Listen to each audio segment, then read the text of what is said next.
Good afternoon. My name is Patrick Allen, and I'm an interviewer for the Veterans History Project for the Library of Congress.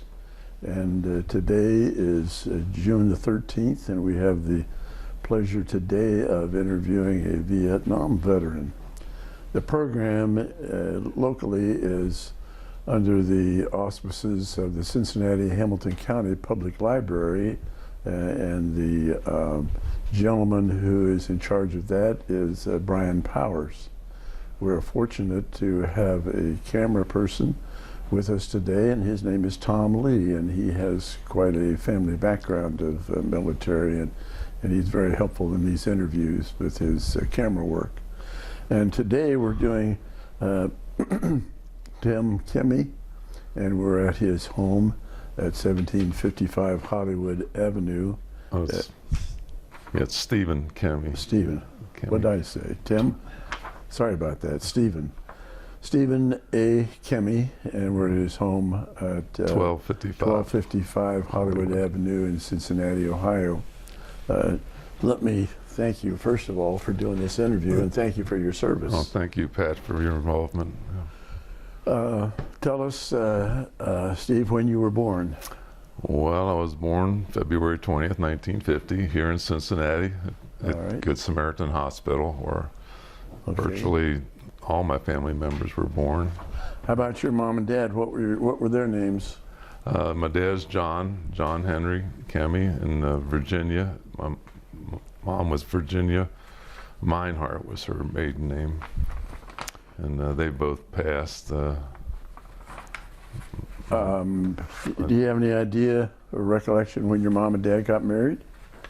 Well, my dad was born in 1910 and my mom in 1915, and I really don't know what the date of their wedding was.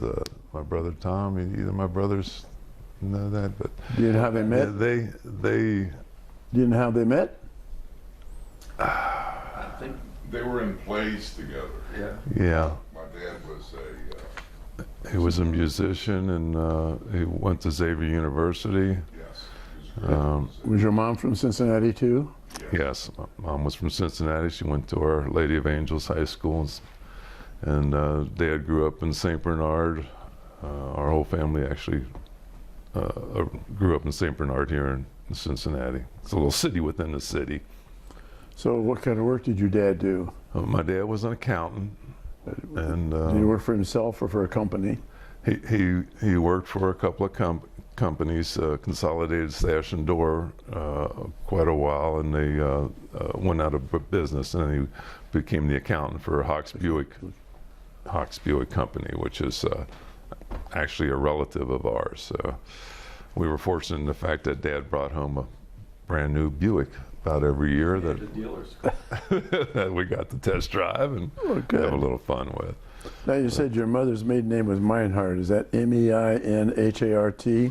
Yes. Yeah. All right. Yes. Did your mom work outside the home? My mom worked for a dentist for a while outside the home, but with the 6 children and as wild as we were, her biggest job was doing a great job raising us, and she did that. Well, that leads into my next question. You had brothers and sisters. Let's start with John, who was the oldest. John Robert, yes, John was the oldest. He has passed recently from prostate cancer. Next down is my sister Jean, and she just passed away recently from cancer. Barbara's my next sister, and then Paul and Tom, and of course I'm in between Paul and Tom, Steve. So that's the 6 of us. So John was 78 when he passed away. Was he married? Yes. John was married to Charlene for close to 50 years. He died right before his 50-year anniversary. What kind of work did John do? John was in the auto parts business, and I joined him in that business. Actually, Paul and I started out working with him in the gas station business, and then we went into the auto parts business. So then, and John stayed in that auto parts business until he retired. My mother and John and Paul and I have been plagued with a retinitis pigmentosa. So John had to retire, and so did I, and so did Paul, basically, from blindness. We're legally blind. And, So, did John have children? yes, John had 5 children. Yeah. And how about Jean? Was Jean married? Now, Jean never married. She taught school her whole life as a teacher. She actually taught me in the 8th grade as a student teacher. And always credited me with keeping everybody in line for her. But she was just a wonderful, God-loving, God-fearing person who Did she? brought a lot of joy to our lives, that's for sure. I'll bet. Did she teach in a variety of schools, or did she? She basically taught in the Catholic school system the majority of her time, and then later in her life she did go to the public school system, to be able to have a retirement, and I'm not quite sure what reasons were, but she did. Then she went to I can't think of the name of the school that she went to. Yeah. But she started out in old Albuquerque as a student teacher. Yeah. I mean, after she, right after she taught us, she actually went to Albuquerque, New Mexico, and taught for a couple of years there. So, is your family Catholic or some other? Yes. Yes. What parish do you belong to now? I'm not affiliated with a parish right now, but we grew up at St. Thomas Aquinas in north of Avondale, Cincinnati, and the parish did have to close up. But my father was the choir director, and also was the accountant for the parish. He did their accounting work. Good. And, so then the next one is Barbara, and see, Jean died when she was 76. Yes. And Barbara's still living? Barbara is still living. She's married. 75? She's 75. That's what you have down here, 75? Oh, okay. And is she married? She's been married to her husband since right while I was in Vietnam. They got married. What's her last name now? Damoe. D-O-M-O-E is her last name now. D-O? M-O-E. Okay. Damoe, yeah. What's her husband do, or did he do? Well, he was a teacher. He taught at Summit Country Day, and he worked with me for a few years. We built some modular homes together. And he's a financial advisor and financial planner for people. Right. Did Barbara work outside the home? Barb worked, she actually was very artistic. She did greeting cards for a local company here, gifts and greeting cards. And then she went to a company that did color, what was the name of that company? It was a marketing. Yeah, it was a marketing firm where, she actually managed some people that had to make phone calls to do marketing research for companies. I can't think of the name of it, the company, but she basically did that until she retired. Then the next one is older brother Paul. Paul's sitting right here with us. He's had a long career with the Kroger company. Prior to that, he had jobs with from the gas station to a distillery. The distillery. Yeah, really. He worked for a distillery for a while. I think that's where he developed his fine taste for the finer drink. And so Paul married? Paul's married to Fran. His wife is deceased. We lost Fran to cancer a few years back. And but cancer hasn't been good to your family. No, it hasn't. Jeez. No, it hasn't. But Paul had a long, prosperous career with the Kroger company, and left as a manager, like a distribution manager for Kroger's. Good. So then Now you were born. we have me, all right. And Not we'll- very exciting. I quit high school when I was at Roger Bacon. Well, we'll get into that after we talk about Tom. Oh, Tom. We'll just touch on Tom, and then we'll talk more about you. Well, So Tom is Tom is 70. married to Vicky, also his only wife for quite a few years now. I don't know quite how many, but What's Tom do, or what has he done? okay. Well, Tom has been in the medical field basically for the gist of his career, and he would just start out like a nuclear technician for. Yeah, actually, out of college, was in psychology and worked as a social worker for Yeah. Right. 5 years, and then went back to school in nuclear medicine. Yeah. So. Yeah, So, and he was with Christ Hospital for what?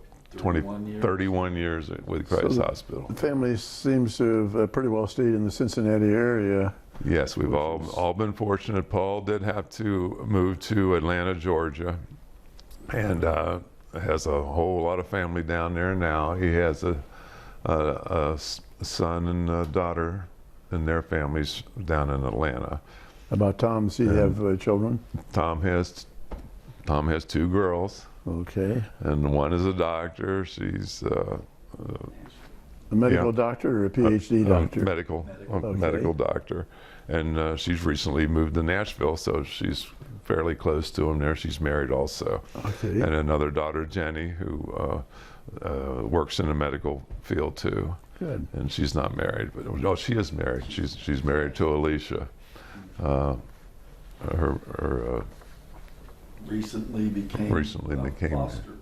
yeah, 2 girls. right. And now she's a foster parent of 2 children.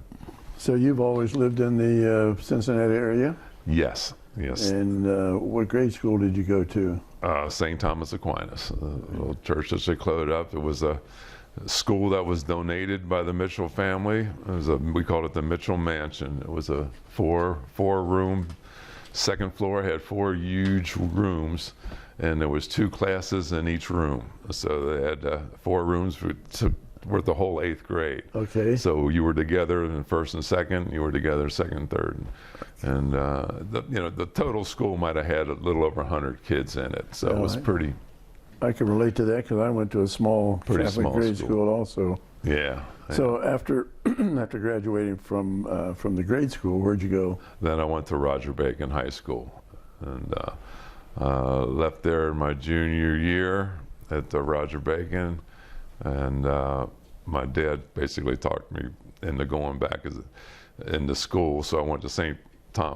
Bernard High School as a senior, but at that point in my life, I pretty much just wanted to make some money, keep my car running, and spend time with Nancy. So I when did you get your first car? I think it was about the day I turned 16. Yeah. What was it? It was a 57 Chev 210. It was a little 6-cylinder. It was all banged up. And then I patched it up a little bit and ended up trading it in for a beautiful 57 Chev convertible Bel Air. Real nice one. I got pictures of it in that scrapbook. But I rebuilt it. I rebuilt the engine. I was one of these kids that just liked to fix everything. Okay, so you rebuilt it yourself? Yeah. I sure did. And Well, so after your junior year, did you stay out of school for a while before you went to St. Bernard? no, it was that I quit my senior year at St. Bernard and went to work full time at a gas station. And a good friend of mine, Dwayne, we worked at this gas station together, and next thing I knew, my brother John decided he was going to take over the gas station. So I guess the lease came up, and he got the lease from Sunoco. And so my brother Paul and myself and Dwayne and my brother John, we all ran this gas station for a few years, and it was right through the 1968 and 69 riots here in Cincinnati. So was that back in the day when I would pull into the gas station and you would pump gas for me? We would pump the gas, we'd air up your tires, we'd wash your windshield, we'd check your oil. Those were good days. Man, I'll tell you what, and the gas was only like 20 cents a gallon, so yeah, and it was quite a time. It was quite a time, and we saw some rough times back then. Gas was, some very disturbing times. North Avondale, we were right in the center of a very mixed community. In fact, our grade school was mixed. I never knew what racism was. I mean, we all just thought everybody was everybody. Was the same. Right, everybody was the same. That's the way my parents brought us up to be. We loved everybody. But in 68 or 69, I'm not quite sure just what year, it was probably 68 because it was before I went into service. There was quite a few riots going on here in Cincinnati, and the fire station was right next to our gas station. And they were constantly going back and forth, coming back with the windows all busted up. And coming back with the windows in the fire truck? Yeah, with the windows in the fire truck busted. And we actually at one point had to move all the contents of the gas station into my dad's garage. We just got trucks and we packed up all the oil and all the things, and we had to shut it down for just a short period of time. We always pretty much had someone there to pump gas if people needed it and that type of thing. And there was one instance when Nancy's brother was in the gas station with me, and I was alone working the station, and we always kept a shotgun in the back room, and these guys came in, and a carload of them actually, and started taking stuff off of the shelves, and with me, dumb teenager, I just go back in the back room and grab the shotgun, say, okay guys, put everything back and get out of here. And they did. They put everything back nice and neat and took off, and I never saw them again after that. But rocking the shells. yeah. That was good. Put a roundup in there. But and Paul ended up closing up that gas station because my brother John decided to buy a parts store. So we went into the automotive parts business after that. And of course, I was an automotive nut. Everything I knew about cars, had to take them apart and put them back together. So we went into the machine shop business, and John expanded, and we opened up several different stores.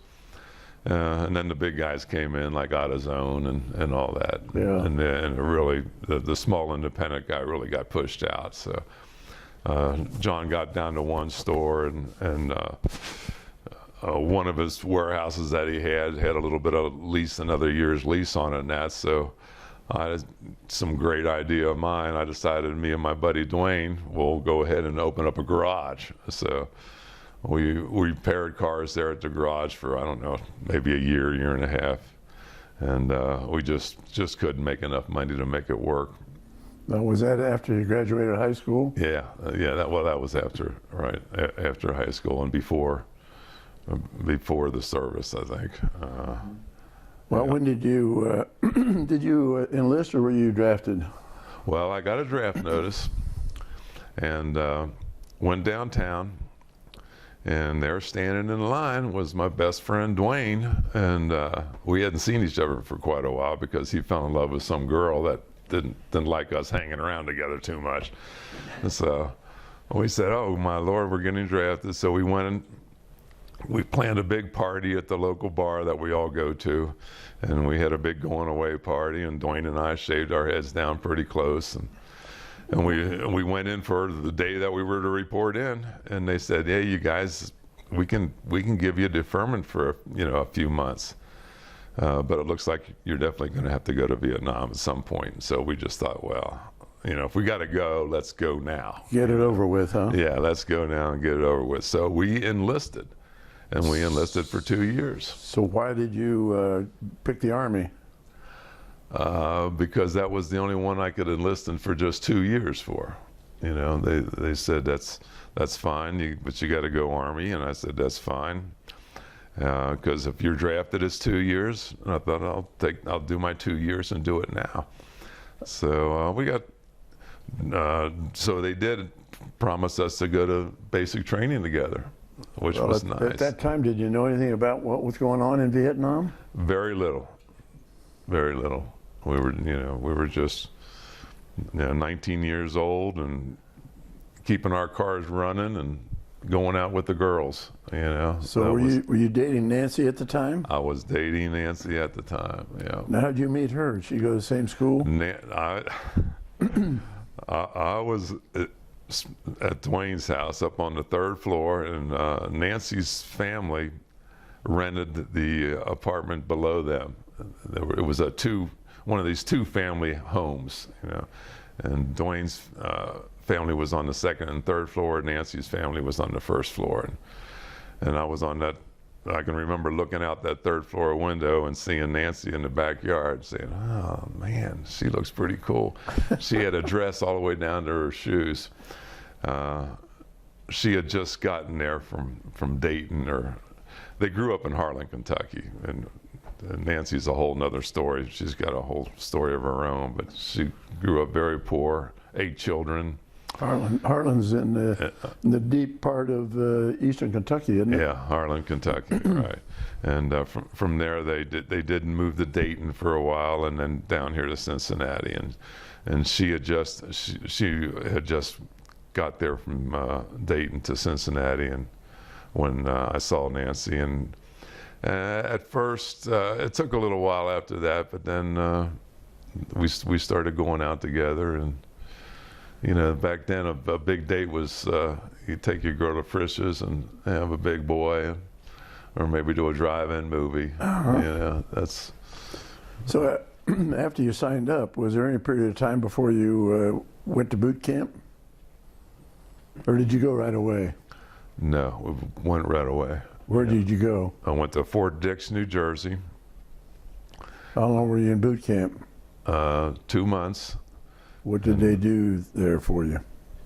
Boot camp was very trying. Dwayne and I went there together, and it was nasty and cold. It was November, December, and end of October, November, and December. And that year, I'd say close to 30% of the company got sick with an upper respiratory infection. And we all called it the Asian flu because, guys were coming in and out from Asia.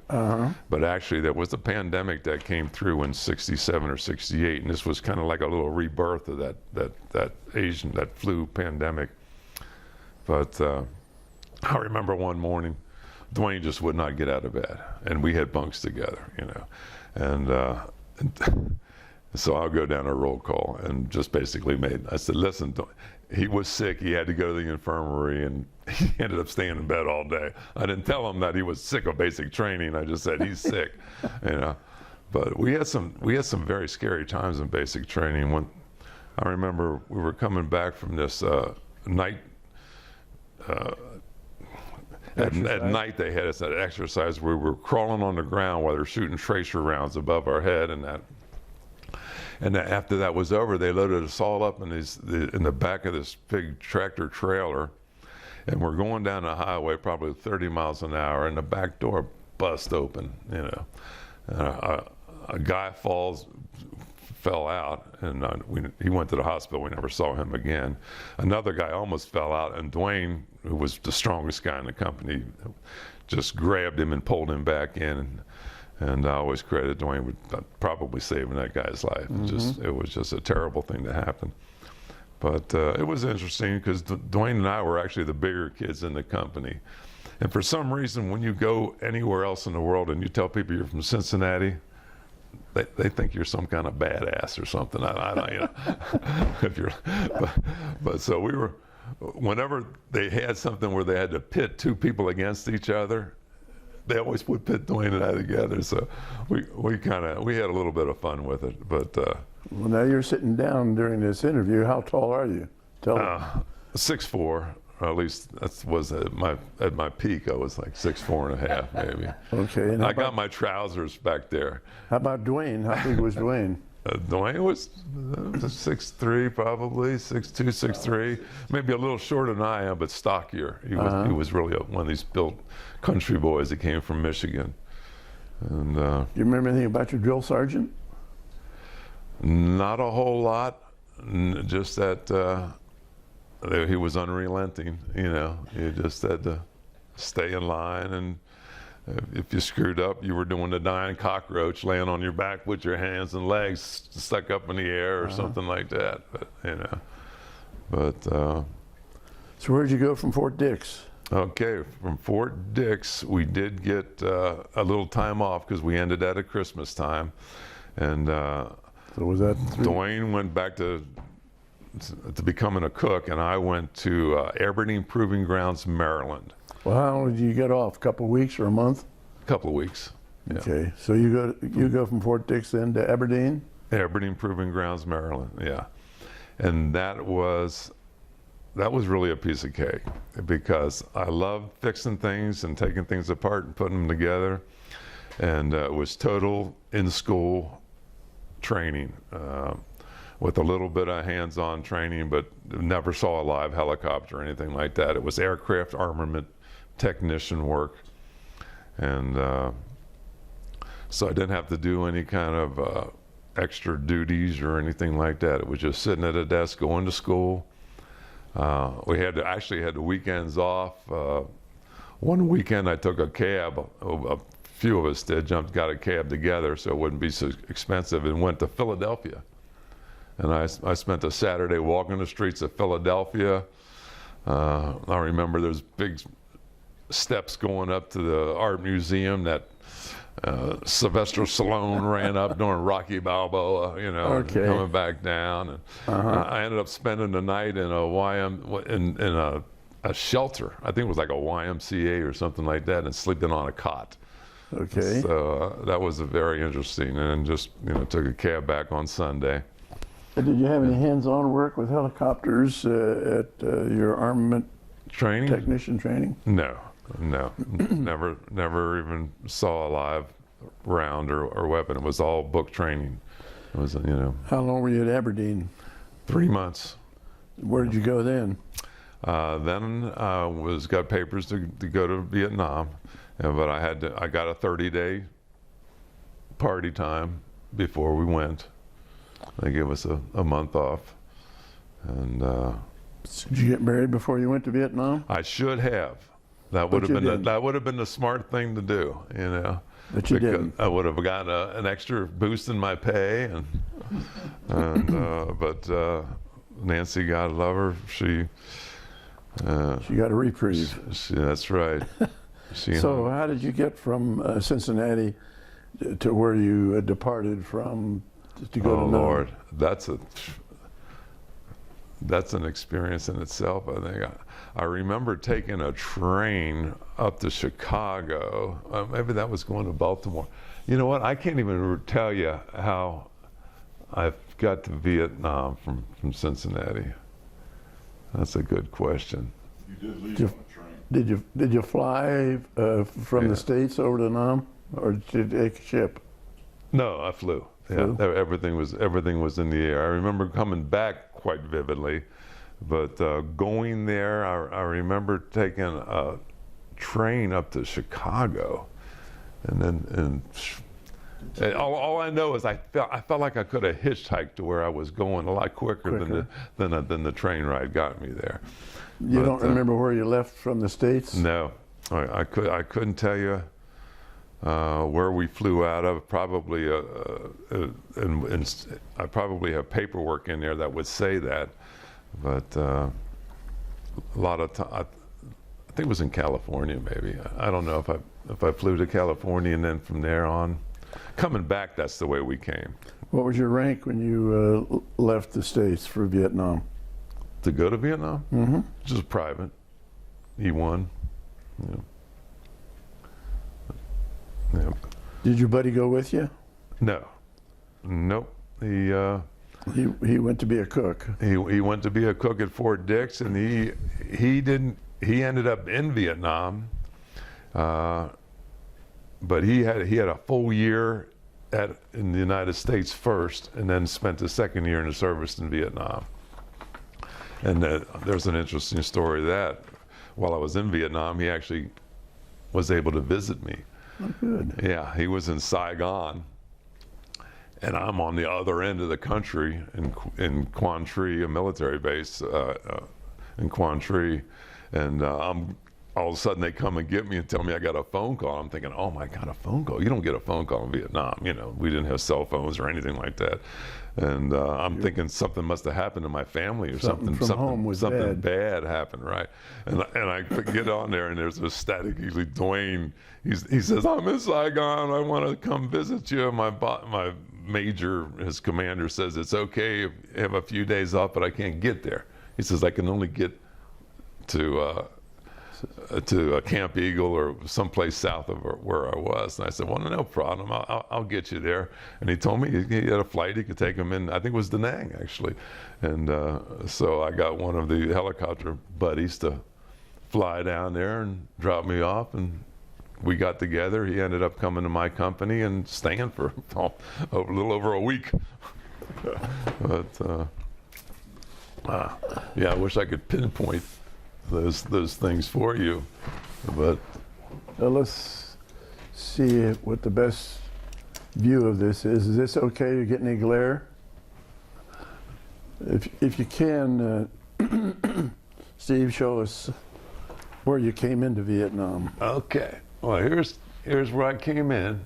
This is Cam Bay in the south, and actually my first night at Cam Bay, we took in some rockets. The VC lobbed in some rockets on us, and I ended up cutting my knee jumping into a bunker.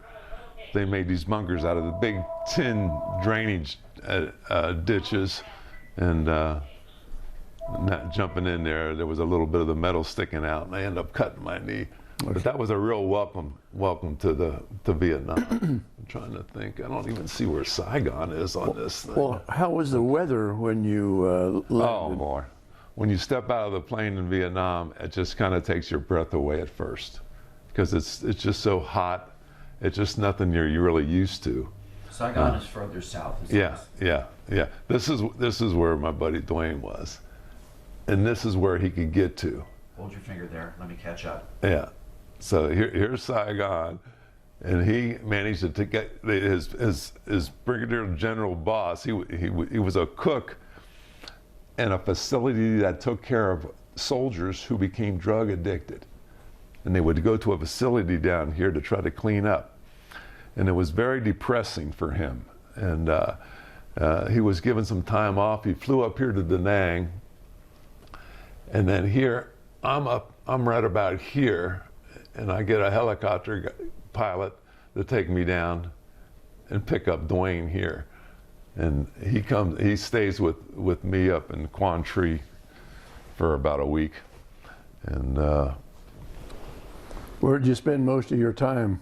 I spent all my time right south of the demilitarized zone. I spent a couple of months in Khe Sanh, which was an old Marine base that was overrun in 1968 and was totally deserted. So President Nixon decided that we were going to, it was going to turn the war over to the South Vietnamese Army. And the South Vietnamese Army was running a mission to cut off cut off the Ho Chi Minh Trail. Which Where is was basically that? The Ho Chi Minh Trail came down from Hanoi and North Vietnam down through Laos. And they would use Laos to feed the war in Vietnam. So they'd come all the way down, and the Ho Chi Minh Trail was just so covered with foliage that it was almost impossible to stop the enemy from coming down through there. Can you show about where that was on here? Okay, it's Zooks. Well, let's see. I don't really see the boundaries, but I would say I was probably right in this area around here. Still in Vietnam, Steve? Yeah, we never left Vietnam, you know.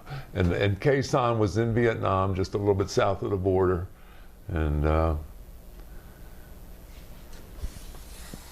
that where they gave 3 days before you expect Huh?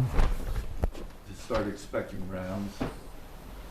Oh, well, when we first got to Quezon, we knew that we had to get underground right away. So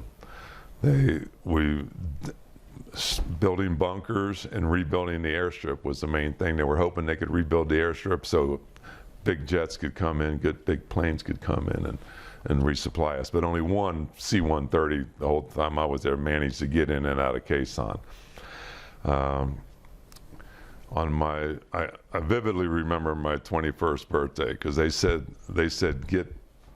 we have to get underground by mid-February, and my birthday is February the 20th, and I can remember being in a bunker on February 20th while artillery rounds were just raining on us, thinking, oh my Lord, this is a great way to spend your 21st birthday. I thought I'd be having a shot with my friends. But is that what happened on your birthday? You were getting attacked by yeah, not just on my birthday. For a solid 3 weeks or so, we just every day typically it was breakfast, lunch, and dinner. We used to say, here they would come. They'd start whistling through the air and just pounding us. Was that artillery or mortars? Or it was both? artillery. Yeah, it was artillery fire. It had to be mobile artillery because we could never catch up to it. We'd send gunships out, but our mission was supporting the North Vietnamese army, which was a whole different direction. But once they started pounding us with this artillery, you felt like it was just survival was all you cared about. There were even days where the fog was so thick you could hold your hand out like this and not see it. So you can imagine what it feels like when you can't even see where you're going, and this artillery fire is coming in on you. But after we were there, I'm going to say maybe 3 weeks or so, it just started getting so heavy, and word started coming that they were afraid they were going to break our perimeter, and end up getting attacked somehow. And so a few of us, I had never fired my M16 the whole time I was there, although I was an expert at it at basic training, but I hadn't fired one since then. And neither had other armament guys that were with me and people in the company. And we went to an area outside by the perimeter, and we're test firing the M16s. And I don't know if it was purposely or accidentally, but one fired his M16 close to my ear. And the concussion just threw me to the ground. It was just tremendous ringing, and I couldn't hear anything except for the ringing in my ear, and it was dizzy, so dizzy I couldn't stand up straight. And so they ended up flying me back to Quang Tri, where I stayed for a couple of days, and started feeling better, and the ringing in my ear was terrible, but I could hear again. And the company commander said, no, you're not going back, but I'd have an opening for an R&R in Thailand. And I wasn't planning on going on R&R because I was trying to save as much money as possible, because I knew Nancy and I were going to get married, and was saving up pretty good the whole time. And but he said, listen, it doesn't cost anything, and he was right. And I ended up going to Thailand, and it's like everything's almost free compared to any place else. So I went on R&R, spent a week in Thailand, which was pretty nice, pretty good. And when I got back from there, I was what they call kind of short. Didn't have a whole lot of time left, and didn't really have. How many months did you serve in Vietnam? Okay, well, I was due to leave on May 5th, which would have been exactly a year. And they wanted me to stay. They wanted me to re-up, offered me some money to stay in a sergeant's position. I was a E4 by then. And they said, company commander said, listen, if you're not going to re-up, just stay here for a couple more weeks. I think it was 20 days extra. because he knew about this program where they would let you go home. And he says that he figured it out to the day. He said, you stay till then, when you get home, you're going to have 150 days left, and they're going to send you home. And I said, well, okay, I'll do that, you know, to drop 6 months out of the service. So that's what I did. I stayed a little extra time in Vietnam. So when I got home, they let me out of the service. I was discharged in California, literally, and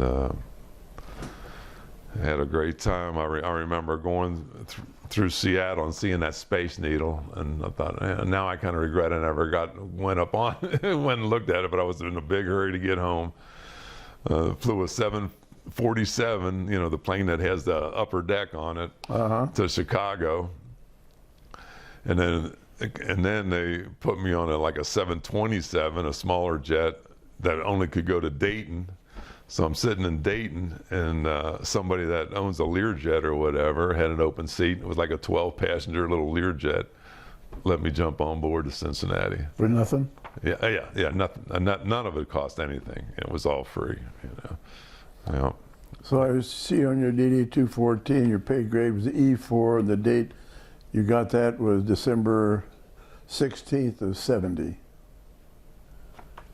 December of 70? Yeah. Okay. Yeah. December of 70 was also, I was one of 13 people in my company. We drew names. I got to take a helicopter down to Camp Eagle and see the Bob Hope show. And Bob Hope came in. Bob Hope came to Camp Eagle, the home of the 101st Airborne in Vietnam, and there were massive people there. I got pictures of that too somewhere. But I don't suppose he brought any good-looking girls with him. there was. there was. I got a couple pictures of them too. But you just noticed Bob mostly. Well, Bob brought along the Gold Diggers. Okay. And there was a group of young ladies who knew how to sing and dance real well. And that was a good time. But he was very popular with the Oh troops. my God. There's not a veteran or a soldier alive that doesn't love Bob Hope, you know. That's for sure. So you were talking about saving your money. How were you saving your money? Were you shipping it? Were you mailing it home, or what? I never even saw it. Yeah, it was all automatically through the. I had a certain amount went to bonds that went to my father, and yeah, in fact, I guess that's how it all went. You know, when I was discharged, I had several $1,000s because I got flight. I had hazardous duty pay. I had flight pay. How did you get your flight pay? Well, being an aircraft armament technician, I became a non-crew member. I got non-crew member flight status, and I had to take a physical, and that was the first time I ever had a pair of glasses. They gave me a pair of glasses which I never wore, and of course I never even knew back then I had retinitis pigmentosa, and I couldn't see a thing at night. You talk about a scared soldier at night. Even with night vision goggles, I couldn't see anything. So I totally relied on the guys around me as far as that was concerned.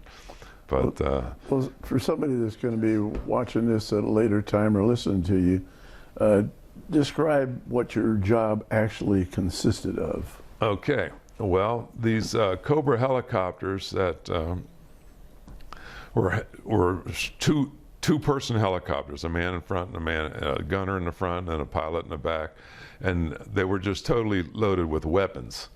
And I was the technician who knew how to fix those weapons if anything went wrong with them, and how to arm them, how to put the ammunitions in.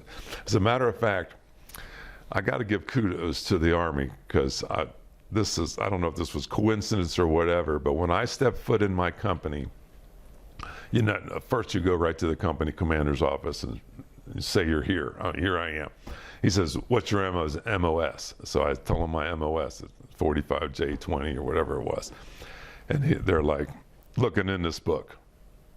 Wait a minute, we don't even know what that is, you know. And he says, "Well, do you know anything about the Vulcan cannon?"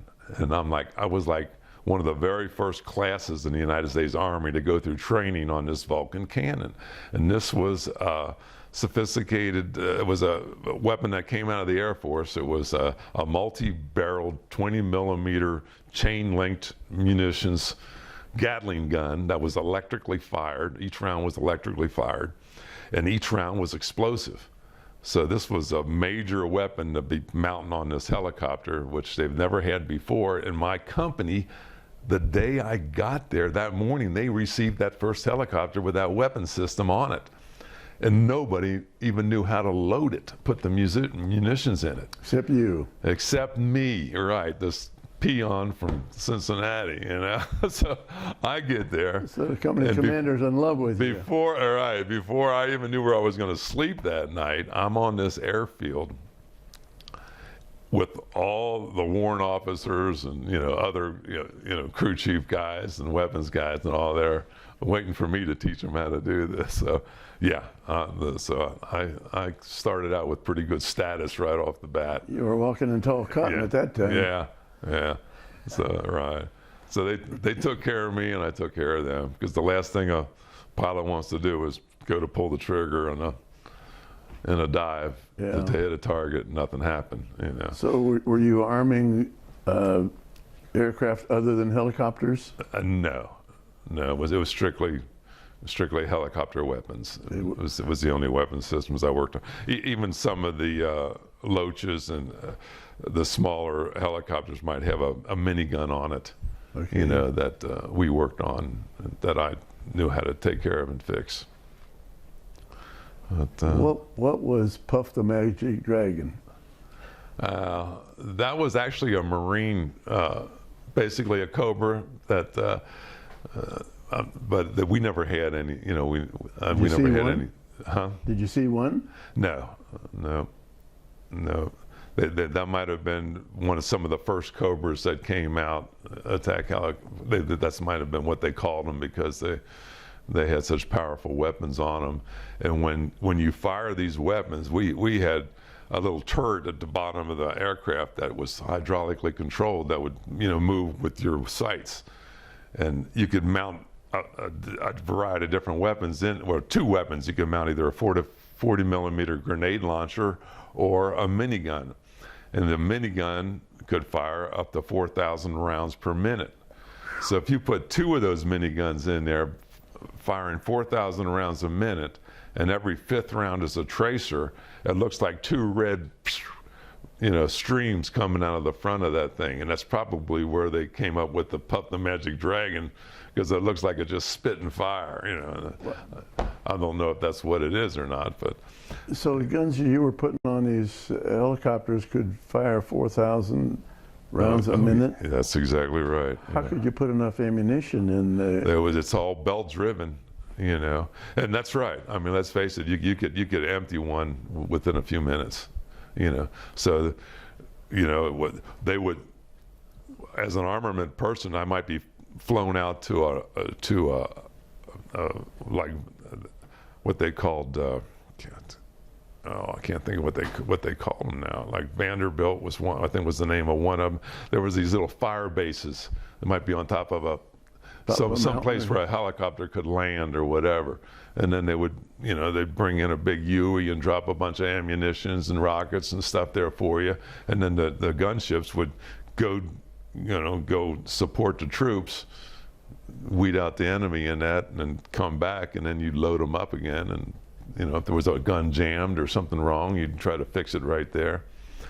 Once we had a helicopter that I couldn't fix, it was a hydraulic problem with the turret in a Cobra.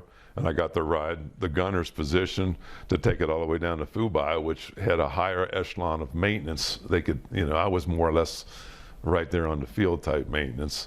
And we did have a machine shop back at Quan Tri, but this we couldn't fix. So I got to fly in the front seat for quite a while to take it down to Fubai. And at one point while we're going along, he says, well, can we go, you want to go ahead and take the controls? So he let me take the controls of this Huey, and I couldn't keep it going straight, man. We're going sideways and all different ways. But you enjoyed it. Oh yeah. We had a good time. I love the pilots and the warrant officers. Those guys are true heroes, man. Over about 5,000 helicopter pilots perished during Vietnam. You know, it's just, you know, I remember visiting one once who 51 cal bullet went up to the bottom of the helicopter, and he got a big chunk of his face removed. But You visited him in the in the hospital? infirmary there before he was shipped out. Yeah, but I don't know. It So seems it didn't have much protection from the fire on the ground? not did they? really. No, no, a bullet could go right through those helicopters. You know, you just hope they didn't hit some hydraulics or something that took them out of commission. So you're talking about the little turret underneath the belly of the helicopter. Yeah. Well, how did that work? Your helicopter had landing skids on it, didn't it? Well, right. I got pictures of the Cobra. It's the whole helicopter is very narrow, about 36 inches wide, and it's got two little arms that stick out on the side, which we mount the rockets or the Gatling guns or whatever, you know, on there. But and the turret was right underneath that gunner seat in the front, the nose of it, and Right. that thing would maneuver with your gun sights. But it did have 360-degree Not range? quite that much. You know, it was probably about 180 from one side to another, you know, because it was in the front of the helicopter. But it was in front enough that when Yeah. you're firing it, you're not shooting Right. your own landing skid. No, you could take it down a little bit, but, you know, it didn't have the extreme movement, but enough to... So how often were you out in the field, so to speak, where the action's happening? Well, quite enough. I mean, I 50% of the was time, given an or- air medal for, 50% of your time, or 25, or 75, or what? I'd say maybe 20% at the most. It was basically just periods of time. You mostly spent your time at Quan Tri, and they would run missions out of there, and it was totally safe. Quan Tri was, you know, was a pretty big Army base with a big perimeter, a lot of protection around it. Didn't have And, the same problem there that you had when you first landed in Vietnam with the artillery coming in? No, that was rockets. In the southern part of Vietnam, they were dealing with the Viet Cong, and these were basically North Vietnamese sympathizers, an enemy that would fire. You know, it wasn't a big piece of artillery. It was there's our kitty. There was it was rockets, you know, and they were pretty indiscriminate. You didn't know where they were going to hit, and they didn't know where they were going to hit. They just sent them in there to terrorize you, basically, and sometimes they killed people with them. You ever see any of the enemy? Yeah. I mean, I you- saw them only as prisoners, you know. What was the difference in uniforms of the North Vietnamese and the VC? Well, the VC just looked like regular Vietnamese people. from Didn't what have I any know. uniform at all. Yeah, I never had to deal with the VC. We only saw North Vietnamese regular army, you know, and they were kids. They were young. They were like us, even younger probably. I don't know. The ones I saw, I just saw a couple that happened to be taken prisoner, and I felt bad for them because the Vietnamese army people were smacking them around, trying to get them to talk. Oh, so Yeah. okay. Yeah.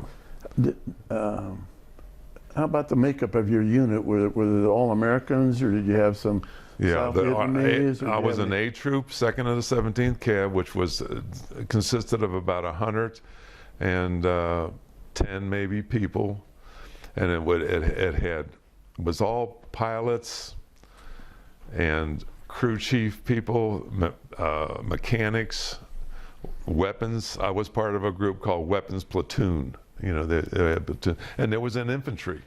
We How probably- many men were in your weapons platoon? maybe six.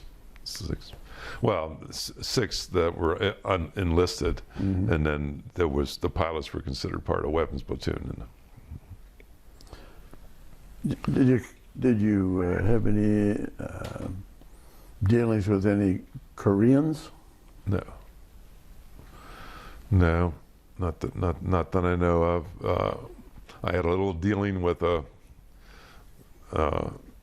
South Vietnamese regular South Vietnamese army soldier when we were in Quezon, It's the first time I ever pointed I had a 38 that I carried on my hip, and that I got it from a warrant officer that went home, and he gave it to me. And for some reason, I went back it was pretty soon after we got there, I went back to the tent and he was digging through all of our stuff. Trying to steal stuff? Yeah. So I pulled my 38 on him and walked him back to his company commander, turned him in. But that was the only real was close. his commander American? Or No, was he no. South Vietnamese? They were South Vietnamese. You know what happened to him? Nah. No. They probably gave him either they gave him a pat on the back or they smacked him around a little bit. I don't know. So to come back in and you're more successful? I didn't know whether to feel good or bad about that, but all I know is I didn't like the fact that he was in our tent going through stuff, because mostly it was cordial.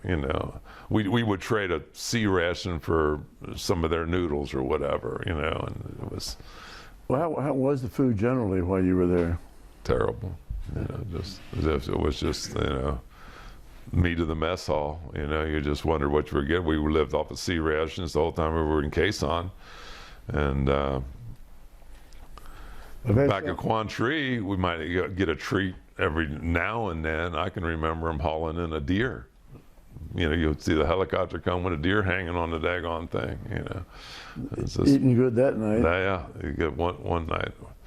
Well, I've had guys, tell me that they were eating sea rations from World War II. I wouldn't doubt it. I didn't look for any dates on the cans, but you'd get this little pack of cigarettes. Did you smoke then? Yeah. Yep. How about drinking? Were you supplied with any liquor or I beer? never drank any alcohol the whole time I was in Vietnam. I did smoke a little weed once in a while, but it's nothing like the stuff that they have nowadays. Yeah, it was. Well, how about your accommodations? Where did you sleep and stay? Did you? Well, did you in have a Quan bunker? Tri, we had what we call a hutch, and it was probably, I don't know, maybe 12, 15 guys in each one. How big was the? And you had an area that might be about, 10 by 6 or so, just enough to have a locker and a cot, and a mosquito net, that you could pull down over the top if you needed to. Well, did you have any protection on the sides or the roof? We had sandbags that stacked up around the sides of it and that, but no, not really. No. The worst thing you needed protection from was monsoon season and the mosquitoes, in Quan Tri.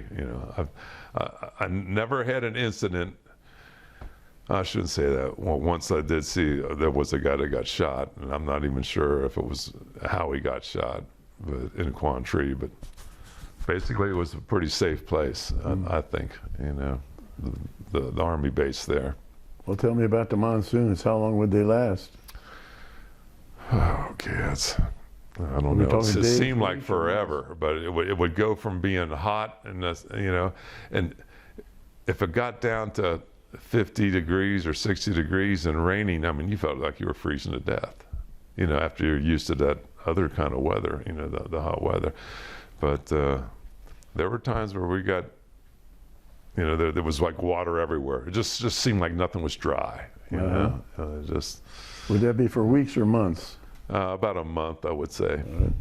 Yeah. How many times during your period over there Just in Nam did you have Just that? once that I know of. Just once that I remember.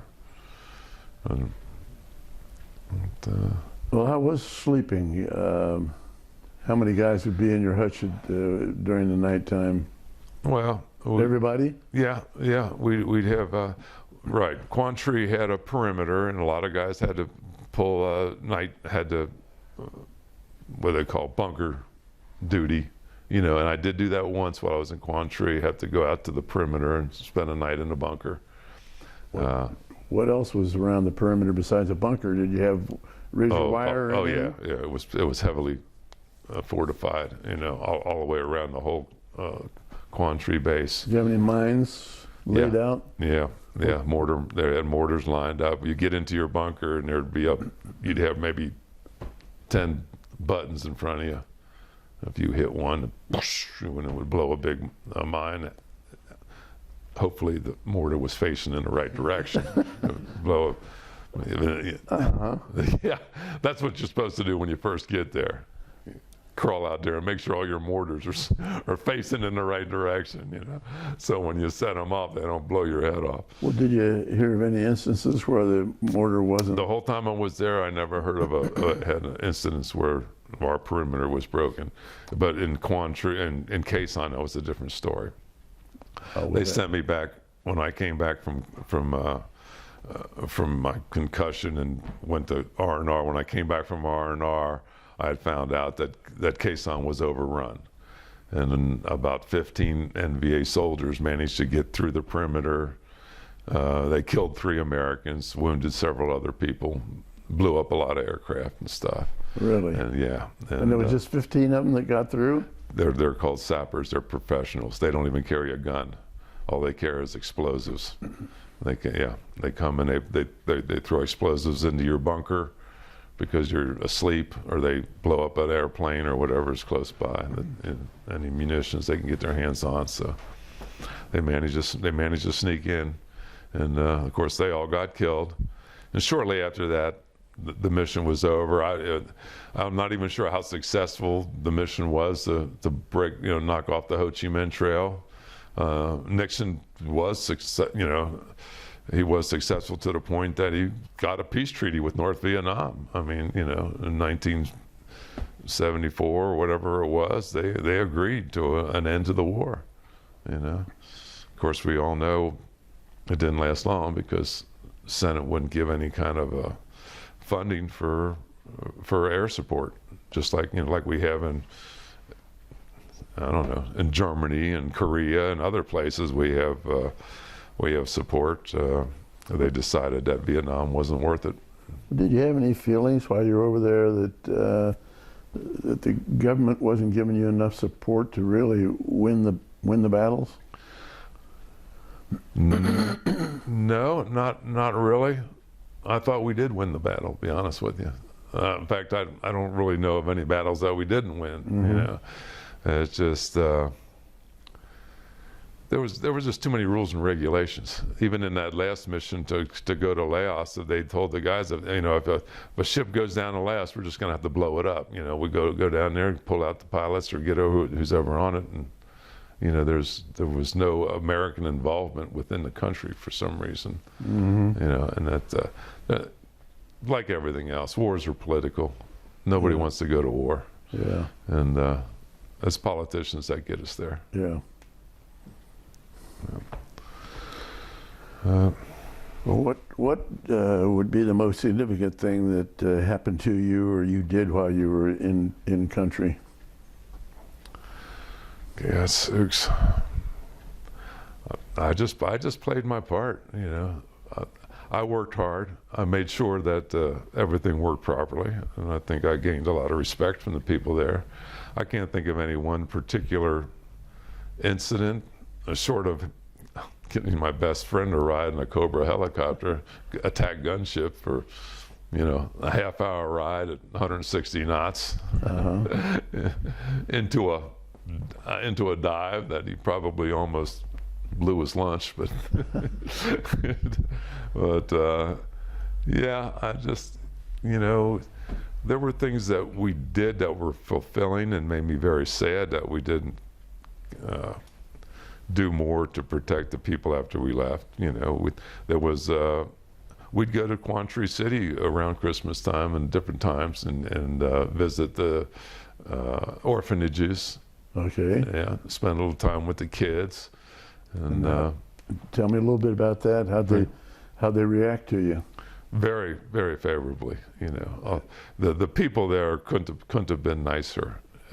And we were. It was like farm country out in Quantry. It wasn't like a city, but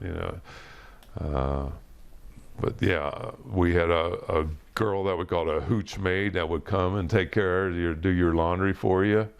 and you pay them very little, you know, and every now and then we would go to Quantry Village where the people actually lived and spend a little time with the kids and give them some snacks or whatever we might have. What would you be doing with the kids?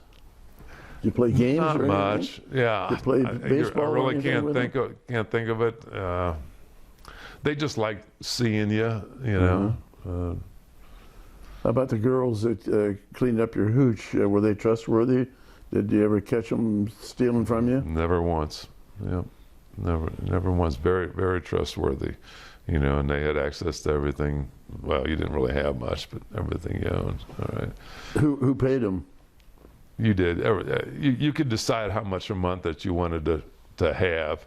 And in Vietnam, you had your own money. I mean, they printed, the Army printed up their own money. So I guess what the money we paid them with, they were allowed to go to an exchange and either exchange it for their own money, or I think they might have been allowed to buy certain things, you know, through the exchange, you know. But you needed almost no money. I mean, there wasn't nothing to spend it on. So how did you? Was everybody in the hooch? Did you all agree how much you were going to pay these girls, and everybody pitched in? Yeah. Everyone just decided whether they wanted to have someone do work for them or not, I guess. But, yeah. Did you have any problem amongst your other fellas that were in your hooch? No, I became really good friend. The guy I was with there the longest, probably. See, I was a replacement. And at that point in the war, everybody was basically that came. You know, people would come in alone and someone would leave. I wasn't part of the cavalry unit that went there all at once. In fact, my whole company, they're based right here at Camp Campbell here in Kentucky. And they went all over. They totally went together as a group in like 1967 or something like that, you know, a few years before. So you're constantly being in and out. And the guy I ended up most of the time with was John Brown was his name. He was a very cool guy. He could play guitar. He was big and strong, bigger than I am, and much stronger. And he was the Arizona, Nevada Golden Gloves boxing champion. This guy could box.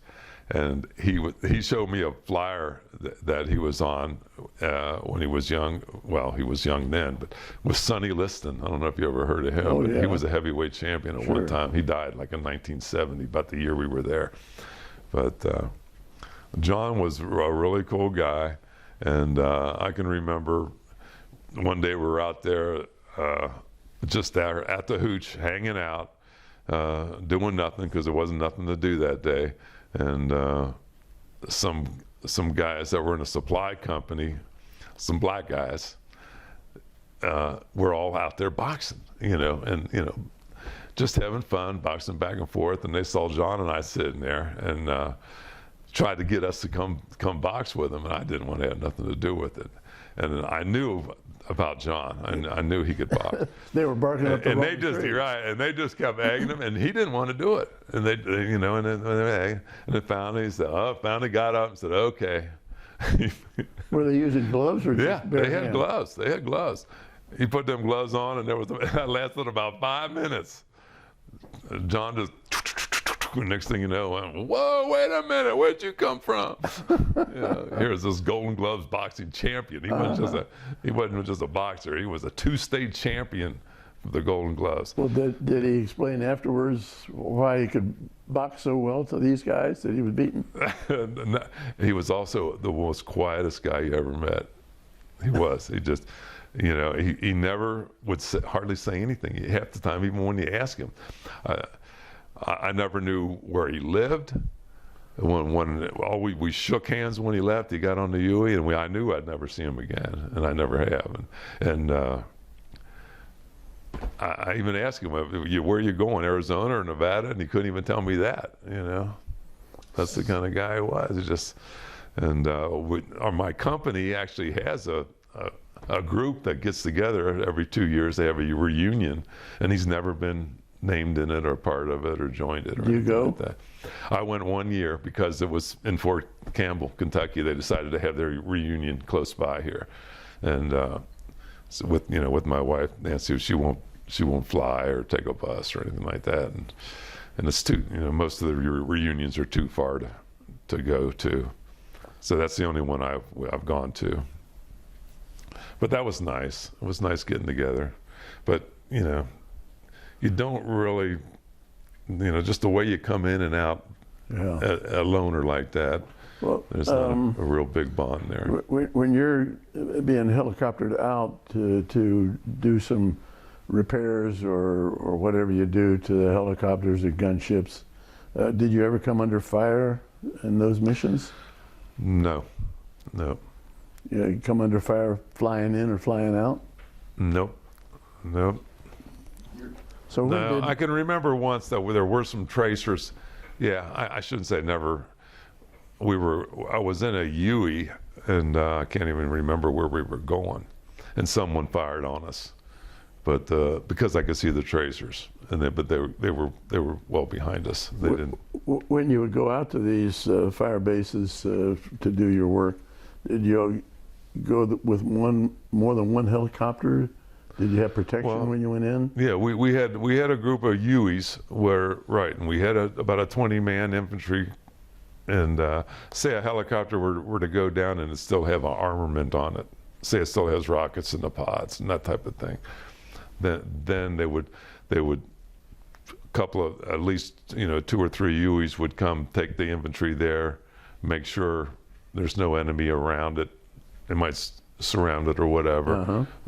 Fly me in, or any of the weapons guys, and disarm it, get the rockets out and get its swerts, and then a crew chief would rig it up, and then they'd bring in a big chopper and latch onto it, pull it out of there, and take it home. Yeah. Your fire caisson? Oh yeah, caisson we got. It wasn't small weapons fire that I got though. It was always artillery. It was day and night artillery fire. I can remember once just coming out of the bunker, and I mean, believe me, people pray when they're in a bunker, and we'd be laying with your face in the dirt because a direct hit's going to kill you. You couldn't build these things strong enough to stop a direct hit. So you're praying while they're hitting all over the place. I can remember one day coming out, and couldn't have been, 10 feet from the entrance, a hole this big around down in the ground. And I looked down in there, and I could see the fins of the artillery round. It did not explode. Didn't ignite, huh? Yeah, it didn't blow up. It could have been just because of the soft soil, or it was just a defective round. But either way, you're like, thank you God, because that could have been the one that just take you out. So what did you do? He didn't touch it. Did you have any kind of a unit that would come and disarm that, or? Nope.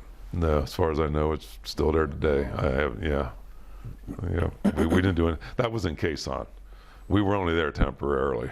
It wasn't like caisson was deserted when we went there. It was overrun back in 1968 during the Tet Offensive, and it was just never used by anyone because it was just too dangerous a place to be at. It was a good flat area in the middle of nowhere where you could land planes. And, So let's bring you home. You get your orders. Come home. Yeah, yep. I stayed my extra 20 days and worked my way back down to Cameron Bay. Got to spend a day there while it was beautiful out. Took a little dip in the China Beach, or whatever you want to call it. And I remember seeing these lizards, man, huge things. Just sitting there looking at you there on the beach. But So you flew home from Cameron? From Cameron Bay, I flew to Alaska. We stopped in Alaska. Was that a commercial flight or a military flight? It was commercial. What airline, do you remember? Trans World Airlines, I think. Okay. I got a picture of me in front of my Freedom Bird, I call it. This was our Freedom Bird. So you go to Alaska? Stopped at Alaska. I wasn't there long enough to do Just anything. refuel or what? Yeah, just in Alaska to refuel probably. It was an Air Force base, I guess, in Alaska. And then where? And then from Alaska to California. I don't know if it's Fort Lewis or someplace in California. That got to California, and there had to be, I don't know, 200 guys on that plane, but when I walked into the Army, spent the night, there was nobody to be found anywhere. I was in this gigantic place that had bunks. I mean, there must have been 100 bunks down each side, up and down each side, and I was the only guy in the whole place. Spent the night there. They gave me a steak dinner, and, had my come home steak dinner or whatever. Gave me a uniform to fly home in, which I got hanging up right there. That's my uniform. Put that together for me. And when I got home, I took it off and never put it on again. So From there, I got in a 747. That took me to Chicago. In Chicago, I got in a smaller jet, a 727 to Dayton, Ohio. And then in Dayton, Ohio, there was we're sitting there, and they had a small Learjet that was going to Cincinnati that had an extra open seat on it. I couldn't even stand up straight in this jet. That's how low the ceiling was. And then got in there, and everybody was just so nice to me. Really? Yeah, really. At the airport? At the air, right. You didn't face any of the stuff that some of the guys coming back Not really. No. spit on and stuff No. thrown at them? No. Not. And you had your uniform on? Yeah, I had my uniform Good. on. Good. Yeah. So then, how long was it before you saw Nancy when you got home? Right away, I saw Nancy. Was she at the airport waiting for you? Yeah, Nancy and Tom. I think you guys were all there waiting for me, and What time of day or night did you get home? I can't even remember. Was it daytime? Daytime. It was probably in the day. Yeah. Nancy at the time was living. Yeah, Nancy had moved in with my mom and dad. Okay. And she stayed there, and she worked very hard, saved all her money too. Totally had our wedding planned. What kind of work was she doing? Nancy? Was she employed outside the home?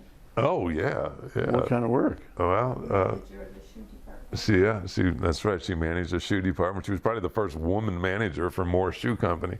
Yeah, she Was that managed. here in town? Yeah, here in Cincinnati. They rented a place in Arlen's or Kmart or one of those places. It was there. Yeah. So there. she made all the wedding arrangements. Yeah. And when did you get married? She made all the arrangements. When did you get married? This is a test. We She got can't help married June 19th, 1971, and it was like less than a month from the time I got home. We sealed the deal real quick. Good. Yeah. And So- she's been by my side. We've been together ever since. So did you have kids? We have one child, Matthew. Matthew? Yeah. How old's He was Matthew? born in 75. Okay. So How old's he's Matthew? 76 He's born in now. 75, you say? He's 50. What is he? he's- 46. 47? 47. Yeah, 47.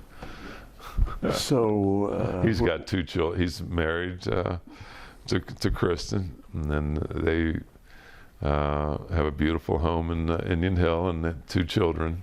okay. What's he do? What's Matt do? Matthew, he's been a wonderful son. We got him through St. X High School. We managed to pay for that, which was a heavy feat for the two of us.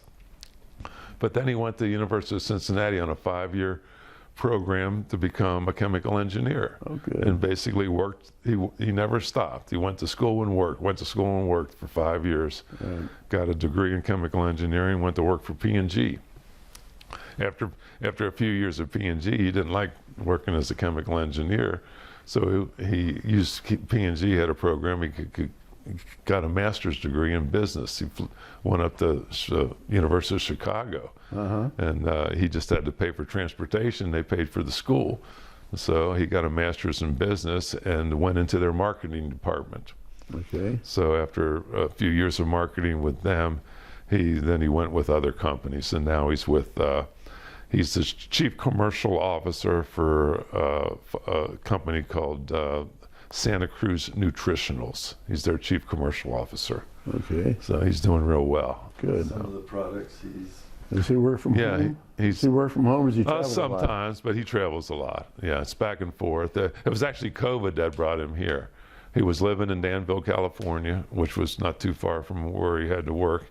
And when COVID hit, there were a lot of people were working from home, and he said, "Well, I'm working from home. I might as well go back to Cincinnati and work from there." Right. And so he did that. He bought a house here. Where is his wife from? Did you say Kristen? Kristen, yeah, she's from here.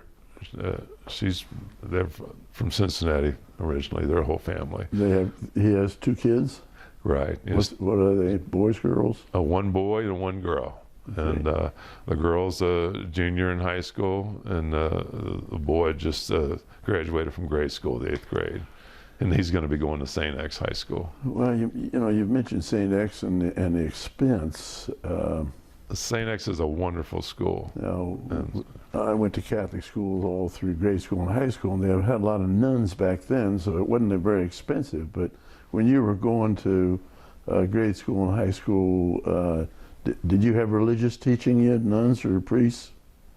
Yeah. In grade school? Yes. Yeah. Yeah. We had nuns, or we had lay teachers and nuns, basically half and half. And then in high school, did you have any religious teaching? Right. Was Franciscans? Roger Bacon High School was Franciscans. That's what I had. Yeah.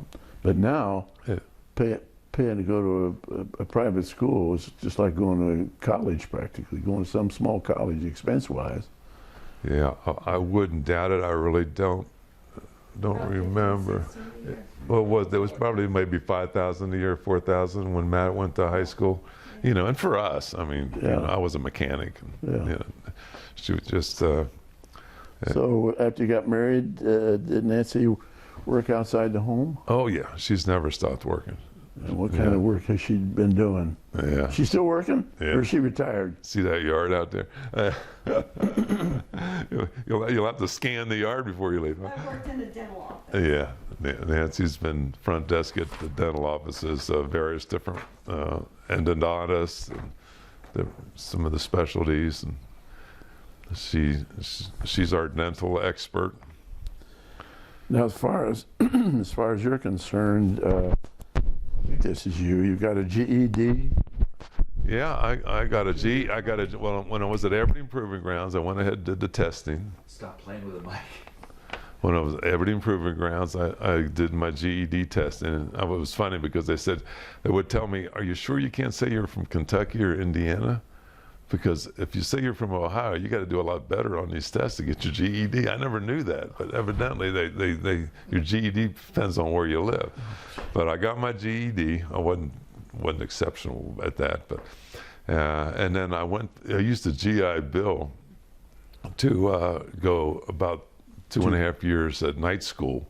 Business college? For business, yeah, Southern Ohio College I went to, and for business administration, I majored in real estate. So I took the real estate test, and I actually got a real estate license to sell real estate. But you never did?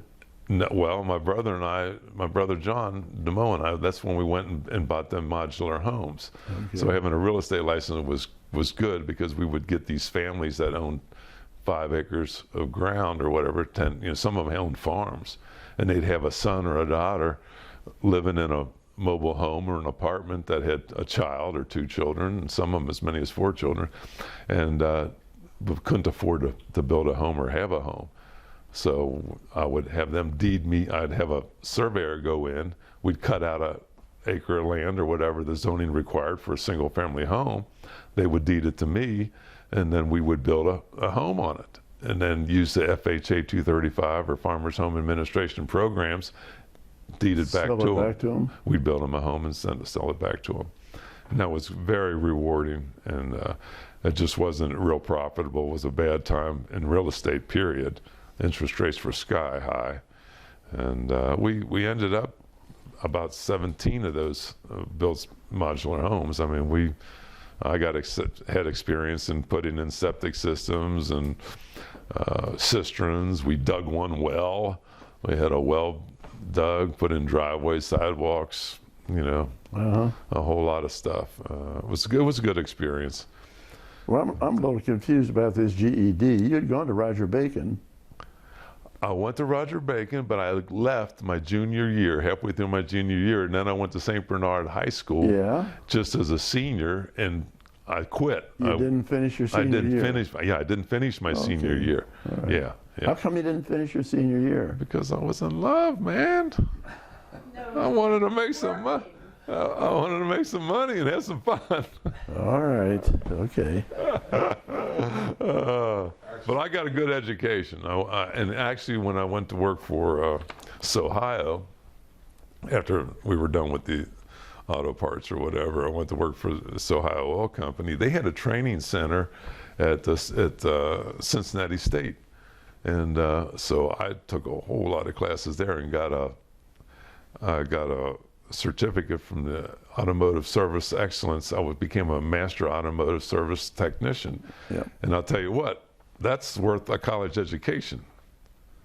That just to have knowing that and having that, you know, you're looking at, you know, back then a really good job, and that opened the doors for me. Really? I ended up managing for Firestone and that type of business, British Petroleum, and so that was a good thing to do, getting that ASC certification for automotive technician, master technician. When you when you came back from Vietnam, when did you get out of the military?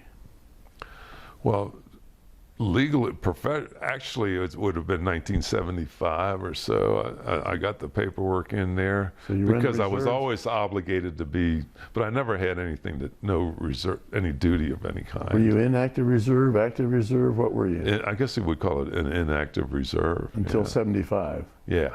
Yeah. But did you have to do anything, No. go to camps or anything? No, didn't even have to report or anything. Nothing. I'd done my due diligence, I guess. I guess it was it. Tell me about your hearing after your experience of that rifle going on. When I first got back from Vietnam, immediately I sought help for the VA. You know, the tinnitus, which is terrible still right now, sitting here, was bad, and I knew I lost hearing, and I didn't know if there was anything that could be done about it. You know, so I did go to the VA, and they put me in the sound booth and they verified everything, but really said there's just absolutely nothing that they know of that can be done about it. You know, they gave me a little card, claim card or whatever, which meant nothing. And then probably, I don't know, 5-6 years ago or so, I saw an advertisement for hearing aids that they claim might help for tinnitus. And so I went back to the VA, and they sent me to an American Legion office. And I'll tell you what, the American Legion is an awesome organization. And they basically did everything for me. They did all the paperwork, put things together. And so now I'm basically entitled to, you know, medical for the rest of my life, whatever I want, hearing aids. And I just found out recently I could actually get glasses from them. But there still isn't. There's nothing they can really do for ringing in the ears and that type of hearing loss. But yeah, it is what it is. You know. You retired now? Yes, I having the retinitis pigmentosa, which I didn't know I had when I was in the service. That I was working. I had opened up a 8-bay garage up in Hamilton, Ohio, that Firestone ended up buying, but I was having trouble driving you had to get up early, it was dark out, and leave when it was late at night, and I couldn't keep my truck on the road. So I said, listen, I got to get closer to home. So they made me the manager of one down on Hamilton Avenue close by here, another garage that had been open for years and years. And I managed that until I actually couldn't drive anymore. I had to give up my driver's license. And How long ago was that? I was 55, I think, 54, 55. That's been a while ago. So yeah, so right, yeah, I haven't worked for 16 years or so. It's quite a while. So do you have any hobbies? Golf, yeah, golf is what I love to do the most. If it wasn't for my brother Tom here, I'd never get to play. Are you a better driver on the golf course than you are in a car? Yeah, now, unfortunately. Yeah, but he's a terrible car driver. Yeah, right. My problem is I can't get there and get back, and I can't see the ball after I hit it. So I can see it on the ground real well, But from then on, it's rough. So the better I play, the easier it is on Tom. Sometimes I'll hit a real good. I think, man, that really felt good, and Tom will say, "Oh man, that went in the woods." Tom, I don't know if you can On the seat cushion. Not hold, no. hear. Set it on the cushion, yeah, so I can zoom in and get it still. Go ahead and talk about it. Who is that guy? What was that? Oh, that's me. And where are you? I'm in. That would be in Quan Tri, Army base. I'm holding my helmet for when I got to fly. Is that a flight outfit or is that a regular That's just our everyday. Yeah. Is that lightweight? Yeah, I'd say so. Pretty lightweight. Just. When you came back home, were you allowed to bring anything with you militarily? Nope. They made sure you didn't either. They said you'd get in trouble if you tried to bring back any kind of guns or knives. Or I can remember going through this one section where they gave you your last chance to put stuff down the hole, and I looked down in there, and there was all kinds of 45s and knives, but okay, bags of weed. Well, here we have your uniform. Oh, kids. And tell us what all these ribbons are. No, don't ask me what that is. You don't know all that? I'm all wired up. Too much spaghetti on there? Grab the thing off the wall there. That'll help me remember. You go right inside the office and turn to the right and grab that box off the wall. It's got my medals in there, and they actually say what's on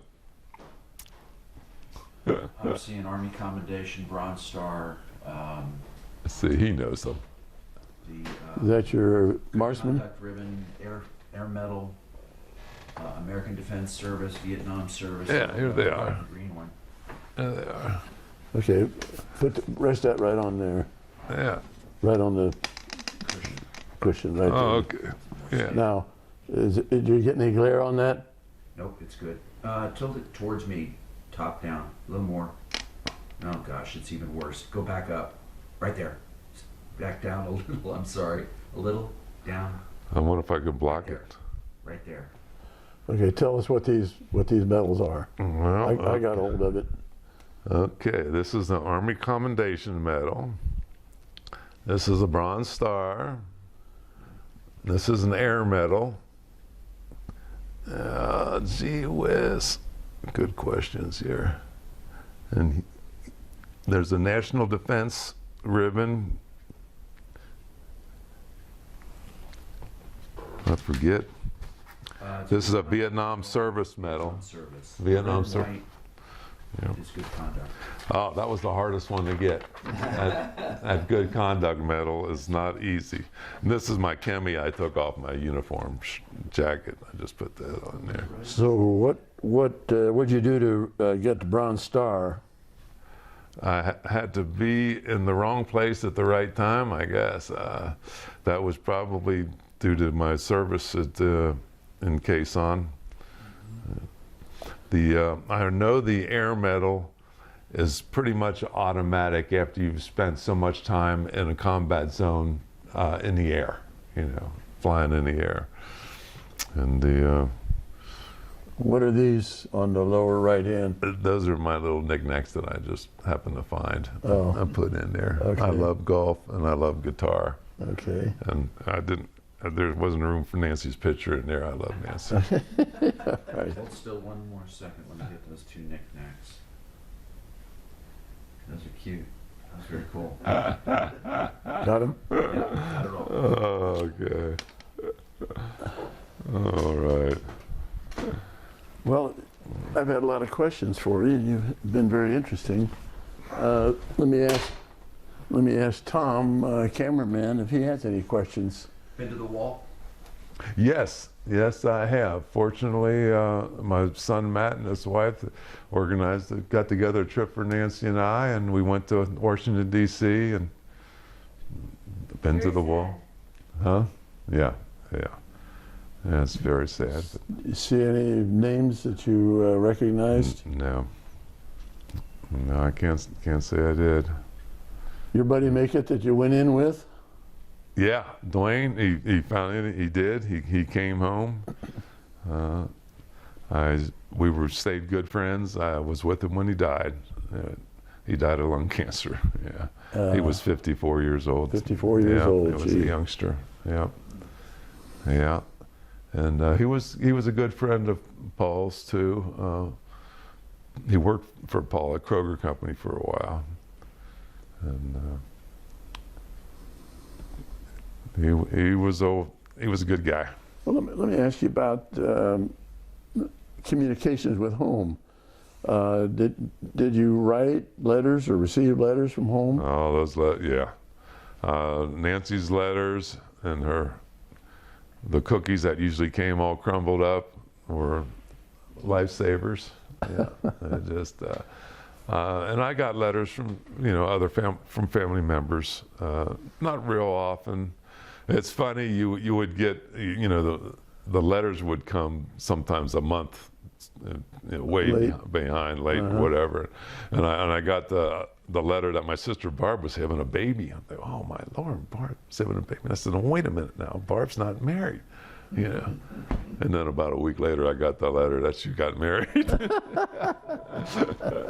Okay. So that was a good one. Yeah. Tom, do you have anything else? Yeah. You have anything?